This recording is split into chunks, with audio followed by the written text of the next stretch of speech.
In your jewelry or art making, how afraid are you of messing up? How much does trepidation, anxiety, fear direct your movements or slow them down or stop them? Try something. Take a whole bunch of different beads, try to get them as different as possible in shapes, sizes, and colors. Put them in a cup, shake them up, dump them out, close your eyes, count out a certain number that you've determined, 5, 7, 9, I like odd numbers. Take one piece of wire, make sure the wire is compatible with the holes in those beads before you start the experiment. I suggest 20 or 18 gauge. 20 gauge is probably the most versatile, it fits almost every bead. And say you want to pick 7 beads, put a whole bunch more in a cup, shake it up, dump it out, close your eyes, count and slide over one at a time, 7 beads. Open your eyes, push the rest out of the way, take those 7, doesn't matter what they are. Take your piece of wire, maybe cut 3 feet, 2 feet, start stringing the beads, make a pattern, and challenge yourself to make something you've never made before. Try some loops or swirls or twists or turns or random stuff you think is bizarre and try to make it work. Something you've never tried before, and just have fun with it. And that will break you out of a lot of your fears. Let's do one.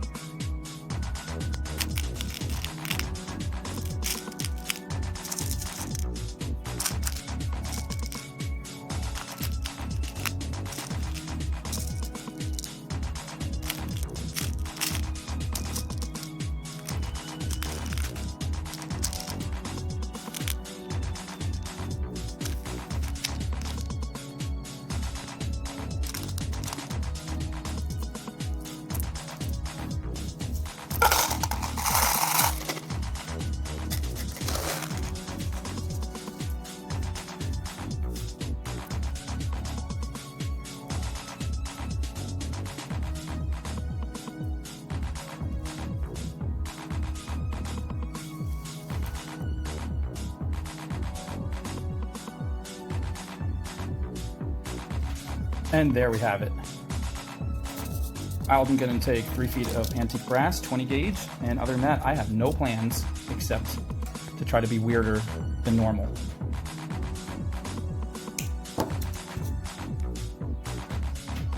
And we're off. Taking the 8mm Sodalite, bringing it to the middle of the wire. So far, nothing unusual. This is something I often do. We're going to twist the wire around it. Still nothing completely bizarre.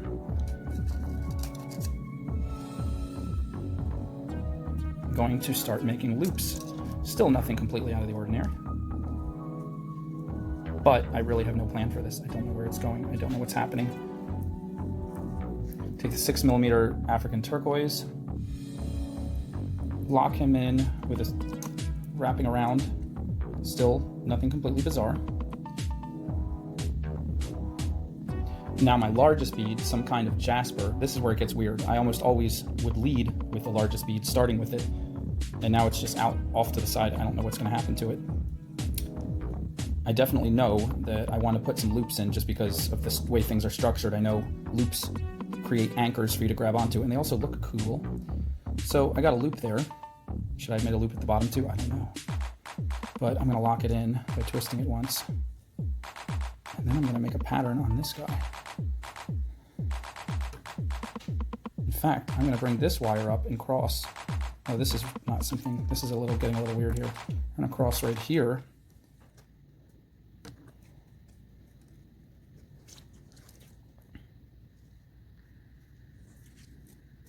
It's not even stable.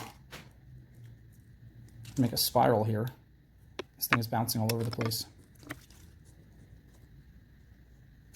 I'm having a hard time pulling it tight because nothing is really anchored very well. But that's a cool spiral.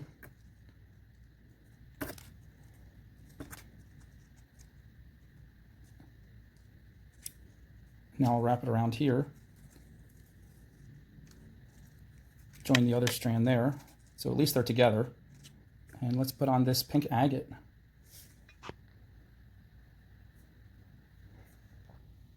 Definitely doesn't appear to go with the gray jasper, but whatever. We'll lock that in. We'll give these guys a twist.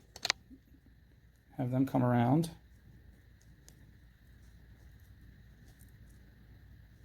I'm going to do another little loop here, although we really have no sense of what's happening. This is just a total mess. I got this pink nugget agate. It might be the same stone as this round one. I don't know. It was gifted to me, so I can't be entirely sure. I'll just lock that in real quick. Make another loop, though I'm not sure why, because I'm going to run out of wire soon. And I still have 4 more beads to put on. Stacked like a snowman. All right, that's not something I've ever done in one of these pendants that I know of. This is composite seashell. This is another sodalite, and this is another African turquoise, but different sizes than the ones down here. And we're left with our green agate to put somewhere. Well, let's do something with these real quick. We'll make a loop at the end of this one. And then we'll pretend it's an earring and just wrap around like this. Totally not making any sense at all, but we'll bring this one around, haha, like this. It's not making any sense. And we'll wrap this one with it, and let's put that green agate on there and we're done.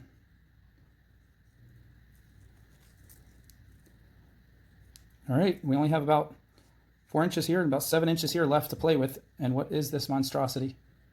It looks like some kind of planetary system that's getting blasted out of orbits by some more powerful nebular supernova type activity.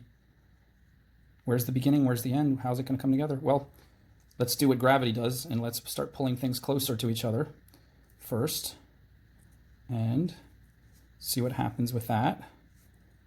Believe me, I still have absolutely no plan for this. I don't know what it's going to be or how it's going to end up. I do know that I usually feel like the weightier stone does belong on the bottom. So even though it didn't start there, I feel like it has to end up there somehow, but maybe it won't. It's not happening. Everything's coming together and it's weird. This is not how it's supposed to go. It's weirder and weirder. But it's going to be like this because we don't have much more wire left to strengthen anything.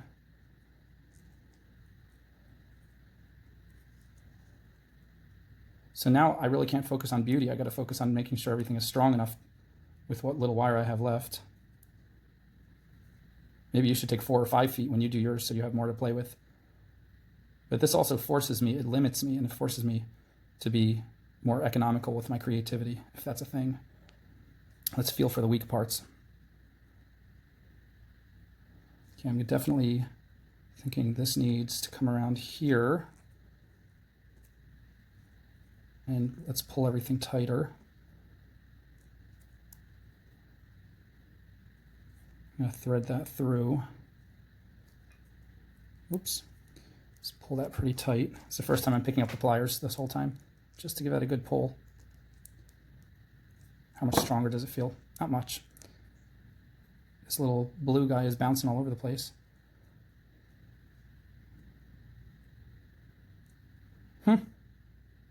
Well, let's bring these together, and anything can be a top loop, so maybe I shouldn't sacrifice these to make any more loops.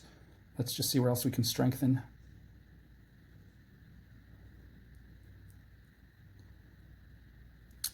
This one,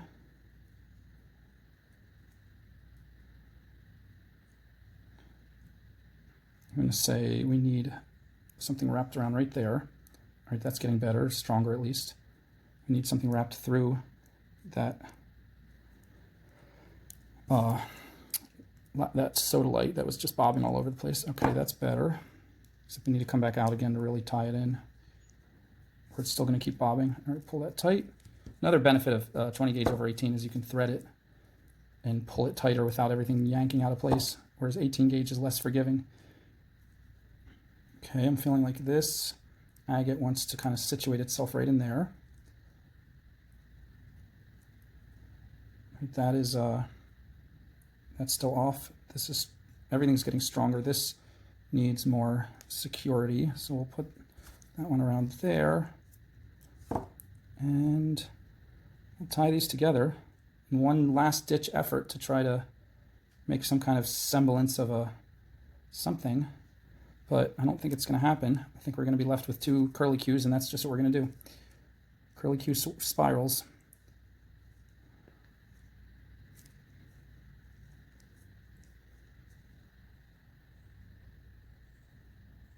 Now it's a mess. It's a beautiful mess. How can we make it more beautiful and less of a mess? First of all, totally straight lines are just unacceptable, so we got to twist them. And as we crimp stuff, everything's going to get stronger. So we'll put some crimps into these totally straight lines here, because as I said, they're unacceptable. And I think I'm going to be braver next time I do this. Oh, I plan to do this again. This was totally fun. I think I'm not going to worry so much about strengthening everything down. I think I'm just going to make pretty swirls and then do the strengthening later when I decide to crimp everything. I'm trying to put these two spirals somewhere where you can see them. I don't want to waste them because they're pretty. There we go. You can kind of see them there. Still looking like a hodgepodge, but that's okay. Where's top and bottom? Let's try to decide how we want to do this. I feel like this is top, so let's move it. That loop actually can serve as a top piece. Let's twist it to lock it in. There we go. It's kind of fun. So our heavy piece is definitely not at the bottom. This is very uncharacteristic. But this loop down here could be pulled out, and that would make that a little more appealing down there. Let's see, this loop could be brought over here. That could be pushed down. Now I'm just kind of molding it, which is totally fine. It's pretty strong. Everything's pretty stable at this point. So I can mold it, but I'm not really worried about anything getting yanked out of place. Everything's held pretty tightly. It's cool that some of them can still spin on their orbits. And this is bizarre. It's a hodgepodge. I bet you guys can make even better ones, but do it because it's fun. It's totally fun, and I bet yours will come out even better than this. I'm going to crimp that.